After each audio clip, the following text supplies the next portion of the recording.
On va passer au dossier numéro 2, toujours de la conférence D4 hématologie.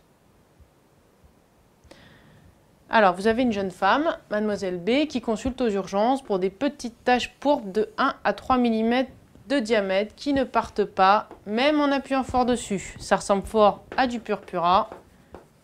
Ça part pas à la vitropression. Apparu hier, aigu. Bras et jambes, diffus. 25 ans. 25 ans, c'est bêta-HCG en systématique. Et est-ce qu'elle prend une contraception et protection pour les maladies sexuellement transmissibles et notamment le VIH. Elle est sous triméthoprim sulfaméthoxazole, ou Bactrim, depuis 4 jours pour une infection urinaire. Donc, est-ce qu'elle a toujours ces symptômes? Il faudra en parler un moment dans le cas clinique, forcément. Elle est étudiante en droit et pas d'antécédents particuliers. Que recherchez-vous à l'examen clinique devant ce purpura? On vous donnait la réponse. Et pourquoi? Donc vous savez qu'il y a 2 types de purpura dont il faudra évaluer la gravité. Le purpura, c'est grave et en urgence. Le plus important, c'est la fièvre pour la méningite, bien sûr. Purpura thrombopénique et purpura vasculaire, c'est les 2 types de purpura. Donc le purpura thrombopénique, il est pétichial, échymotique et disséminé, comme c'est le cas chez elle. Il faut rechercher un signe de gravité hémorragique et notamment au niveau des muqueuses avec des bulles dans la cavité buccale. Examen neurologique complet, forcément un hématome intracérébral, c'est grave, et réaliser un fond d'œil à la recherche de signes d'hypertension intracrânienne qui reflèteront le saignement. Hémorragie viscérale et complications avec le syndrome anémique, donc la dyspnée, la tachycardie, l'essoufflement, la pâleur. Le deuxième type de purpura, il est vasculaire, il sera plus nodulaire ou nécrotique et il est infiltré. Donc à ce moment-là, le plus grave, c'est le purpura fulminans de la méningite à méningo. Et il faut rechercher des signes cliniques de vascularite et d'atteinte auto-immune, notamment sur le plan dermatologique avec des érythèmes, des urticaires, des arthralgies. L'étiologie pour ce purpura, donc la fièvre, c'est le plus grave. Ça peut être aussi une primo-infection VIH, ce qui peut aussi aller avec le purpura thrombopénique. Donc encore une fois, l'interroger sur ses conduites à risque dans les questions à venir. Donc votre examen clinique rapide vous rassure, elle n'a pas de fièvre et elle se sent très bien. Vous avez les résultats de la formule et votre hypothèse est confirmée, c'est un purpura thrombopénique. Le reste, 13 grammes, VGM 90 normal, leucocytes à 5000, avec des lymphocytes qui sont normaux. Commentez. C'est facile, thrombopénie isolée. Il faut mettre le mot isolé pour avoir les points. Complétez votre interrogatoire. Donc vous êtes devant une jeune femme qui est sous Bactrim, qui a une thrombopénie isolée, qui n'a pas d'antécédent. Donc il faut compléter l'interrogatoire sur la prise médicamenteuse. Elle est certes sous Bactrim pour une infection urinaire, mais est-ce qu'elle l'a pris tous les jours? Est-ce qu'elle n'a pas pris d'autres choses? Quinine, sel d'or, digoxine, sulfamide, rifampicine et d'autres encore. L'alcool peut donner des thrombopénies comme ça isolées. On ne va quand même pas éliminer les autres diagnostics, il faut aussi rechercher des antécédents familiaux de maladies auto-immunes. Photosensibilité, syndrome sec. Pour les signes cliniques de maladies auto-immunes et autres, notamment les arthralgies, les signes cutanés, etc. Est-ce qu'elle a des signes d'infection virale récente, toujours pour la thrombopénie isolée, notamment le CMV, le BV, donc la fièvre, arthralgie, éruption cutanée. La conduite à risque VIH dont on a déjà parlé. La date des dernières règles, ça doit être systématique pour toute femme de 25 ans qui passe entre vos mains, c'est date des dernières règles, bêta-HCG. Elle a eu une infection urinaire, est-ce que les signes persistent? Et est-ce qu'elle a une altération de l'état général qui pourrait aller avec la maladie auto-immune ou autre? Quels sont vos examens complémentaires? Donc vous savez juste qu'elle va bien, qu'elle a 15 000 plaquettes, pas d'antécédents et 25 ans. Donc les bêta-HCG, encore une fois, 15 000 plaquettes et elle saigne, on va compléter quand même le bilan d'hémostase, TP, TCA et fibrinogène. Bien sûr, groupe Rhesus-Seraï avec 2 déterminations. ce qui aurait pu être coté avec le bilan d'hémostase. Votre numération, vous savez qu'elle est vraie. Ce n'est pas besoin de la vérifier sur tube sutraté parce qu'il y a un purpura, donc il y a un saignement, donc la thrombopénie, elle est vraie. Frottis sanguin à la recherche de cellules anormales et notamment de schizocytes qui vous orienteront vers les microangiopathies thrombotiques qui sont une des causes de thrombopénie isolée. Les sérologies, VIH, VHC, EBV, CMV et la recherche de toxoplasmose.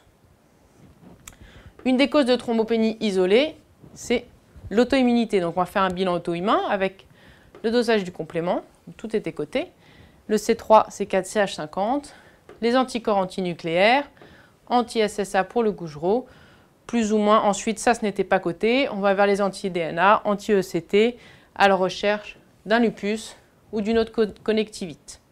Enfin, c'est une jeune femme de 25 ans, donc il faut rechercher les anticorps antiphospholipides, donc les anticoagulants circulants lipiques, à savoir antiprothrombinase et anti-bêta-2-GP1, et les anticardiolipides. L'auto-immunité, elle peut se voir aussi sur l'électrophorèse des protides, et elle est souvent associée avec un DICV, ou déficit immunitaire commun variable, qu'il faudra dépister ici, donc faire une EPP. Plus ou moins, donc ce n'est pas tout de suite, un dosage pondéral en fonction des anomalies pour dépister les déficits en sous-classe aussi. Donc à la question 4, on a fait tout un bilan biologique. C'est une patiente qui a 25 ans, pas d'antécédents et une thrombopénie qui est complètement isolée.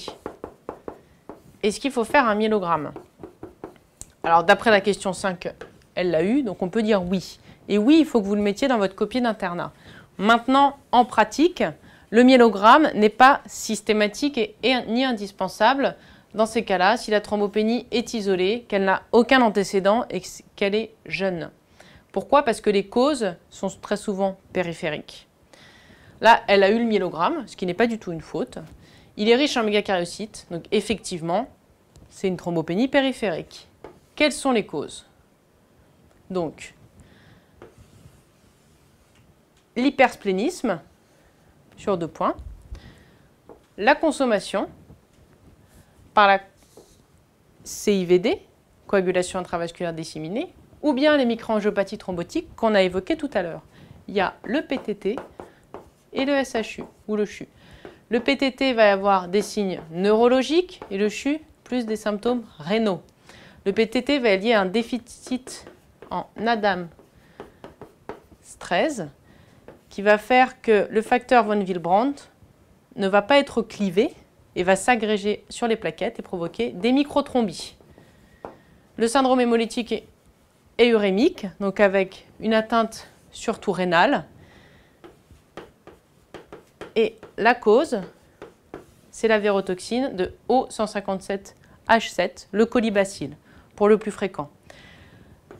Les causes de PTT, il y a le déficit en ADAMS 13, mais il peut y avoir des causes identifiées comme les infections, les cancers, les maladies auto-immunes, le VIH. Donc tout ça, il faudra le rechercher. Les microangiopathies thrombotiques, elles se diagnostiquent avec la présence de schizocytes, en plus de cette thrombopénie, qui est bien sûr avec les LDH, la bilirubine et l'aptoglobine, en cas d'anémie associée.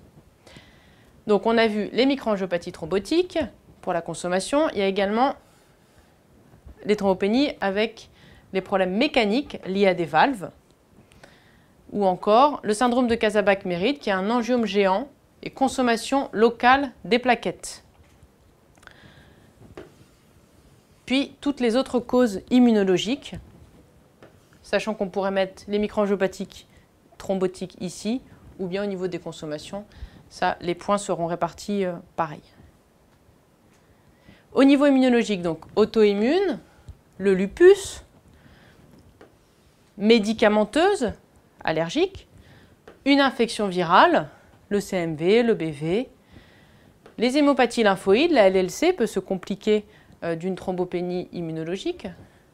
Et enfin, il y a des causes plus rares et plus anecdotiques comme le purpura thrombopénique néonatal ou bien l'alloimmunisation materno-fétale qui ne sont bien sûr pas le cas ici, mais c'était juste pour vous les citer, avec dans le premier cas des anticorps maternels et un risque à l'accouchement, et dans le deuxième cas, c'est la présence d'anticorps maternels dirigés contre l'antigène plaquettaire du père.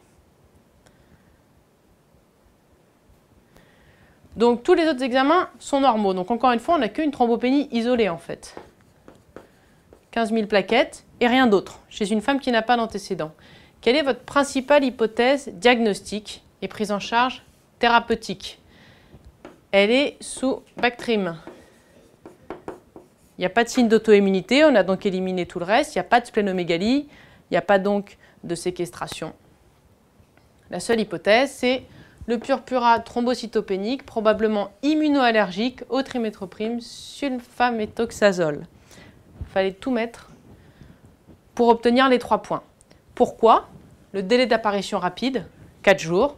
Donc il y a les critères d'imputabilité, c'est ce qui est coté, extrinsèque et intrinsèque. Intrinsèque, le Bactrim est connu pour donner ça. Et extrinsèque, il y a votre patiente. Ça fait 4 jours qu'elle est sous Bactrim et elle développe une thrombopénie sans aucun autre critère associé. Il faut l'hospitaliser, la mettre en condition, voie veineuse périphérique. Elle a 15 000 plaquettes et un purpura. Il faut bien sûr arrêter le médicament, éduquer votre patiente. Il ne faudra jamais qu'elle reprenne du Bactrim en lui donnant une carte d'allergie et prévenir son médecin traitant. Pareil, pour avoir les 2 points, il fallait avoir prévenu également le médecin traitant. Après avoir arrêté le médicament, il faut quand même vérifier que la cystite est bien guérie. 4 jours, ça devrait aller. On fait quand même un ECBU et si jamais ça ne va pas, on change d'antibiotique et on l'adapte aux germes retrouvés à l'ECBU. Une fois que vous avez arrêté votre traitement, vous allez observer la remontée des plaquettes spontanée en quelques jours si votre diagnostic est bien celui-là. Si c'est un échec, c'est-à-dire si les plaquettes ne remontent pas, alors à ce moment-là, il faudra envisager un traitement curateur qui sera soit les corticoïdes, soit les IGIV, en fonction d'un score hémorragique que vous n'avez pas à connaître, mais il faut juste savoir qu'il est basé sur les bulles hémorragiques intrabuccales notamment, et que plus c'est grave, plus on emploiera les IGIV. Il faut juste que vous sachiez, que vous mettiez dans votre copie qu'un purpura immunoallergique, c'est arrêt du médicament, remontée des plaquettes. Si ça ne marche pas, traitement par corticoïde ou IGIV. Il ne faut pas la transfuser, ça ne sert à rien. Elle va tout consommer jusqu'à ce que ces plaquettes vont remonter spontanément normalement. Donc il ne faut pas la transfuser, bien sûr, sauf si hémorragie cérébrale ou mettant en jeu le pronostic vital. Et enfin, santé publique, la pharmacovigilance, ça ne coûte rien de le mettre. Tout rentre dans l'ordre et elle rentre chez elle une semaine plus tard. À 50 ans, vous réentendez parler d'elle, alors que vous ne la suivez plus. C'est normal parce que c'est un événement isolé qui ne doit pas se reproduire si elle ne reprend pas de Bactrim. Et elle revient vous voir pour vous montrer sa prise de sang qu'elle continue à faire tous les ans alors que vous lui avez bien dit d'arrêter. Et sur sa prise de sang, leucocytes 35 000 par millimètre cube, les poly 15%, lymphocytes 81%, monocytes 2%, éosinophile 1%, pas de baso, hémoglobine 12,9 grammes, ce qui est normal, VGM à 87, plaquettes 230 000. Les anomalies. Sur 6, hyperleucocytose, hyperlymphocytose, le reste, tout va bien. Elle a donc une hyperlymphocytose isolée. Et à l'examen clinique, vous palpez des adénopathies cervicales gauche, unaires, qui sont mobiles, 2 cm de diamètre, indolores, non inflammatoires, donc a priori, ce n'est pas infectieux. Elle est apyrétique en plus, et elle n'a pas d'altération de l'état général. Donc vous avez une femme de 50 ans, sans antécédent, la thrombopénie au Bactrim. Certes, c'est un antécédent, mais ce n'est pas relevant dans ce cas-là. Elle a des adénopathies qui sont localisées pour l'instant, qui sont mobiles, non douloureuses, non inflammatoires. Quel est votre principal diagnostic? Et quel aspect doivent avoir les lymphocytes sur le frottis? Donc, la seconde partie de la question vous aide un peu. Une leucémie lymphoïde chronique stade A de la classification de Binet. Elle a moins de 3 R, elle n'a pas d'anémie, elle n'a pas de thrombopénie. Au frottis, donc coloration Homé-Grunwald-Giemsa, sur une lame, on fait une analyse morphologique des cellules et comptage manuel. On observe une hyperlymphocytose monomorphe composée de petits lymphocytes matures. La LLC, les lymphocytes sont matures, contrairement à la LA. Et présence d'ombres de Gumprecht. Ces ombres de Gumprecht, en fait, ce sont juste des cellules abîmées sur le frottis parce qu'elles sont fragiles. Donc ce n'est pas plus grave, ce n'est pas moins grave. Ces cellules B, elles sont mémoire ou activées avec une immunoglobine qui est non mutée. Ça, c'est juste pour votre information, ce n'est pas du tout à mettre sur la copie. Comment confirmez-vous votre diagnostic? Pour l'instant, vous avez juste une suspicion. Le diagnostic de la LLC se fait sur un immunophénotype des lymphocytes circulant par cytométrie de flux. Tous les mots comptent. Vous allez en déduire, enfin plutôt votre cytologiste va en déduire le score de Matutes qui doit être supérieur ou égal à 4, c'est coté aussi pour la LLC. Vous n'avez pas à connaître le score en détail, mais par contre, il faut savoir qu'il doit être supérieur ou égal à 4 et qu'il existe, basé sur le CD5, CD23, CD22, FMC7 et les immunoglobulines de Morbrand. En fait, si vous avez le lymphocyte, c'est un peu sa carte d'identité. Surtout, pas de myélogramme, ça ne sert à rien. Pas de biopsie ostéomodulaire non plus. Pas d'adénogramme non plus. Le diagnostic, il est fait sur l'immunophénotype. Enfin, vous pouvez réaliser maintenant ou lors des prochaines consultations, étant donné que c'est un stade A, un bilan moléculaire qui sera très important dans la LLC parce qu'il va être pronostique. Il va permettre de déterminer la prise en charge thérapeutique. Donc ZAP70, c'est le karyotype à la recherche de délétions et d'anomalies 17P par exemple qui sont de mauvais pronostics. Décrivez votre prise en charge thérapeutique. Donc on a une LLC, stade A, une femme de 50 ans qui va bien.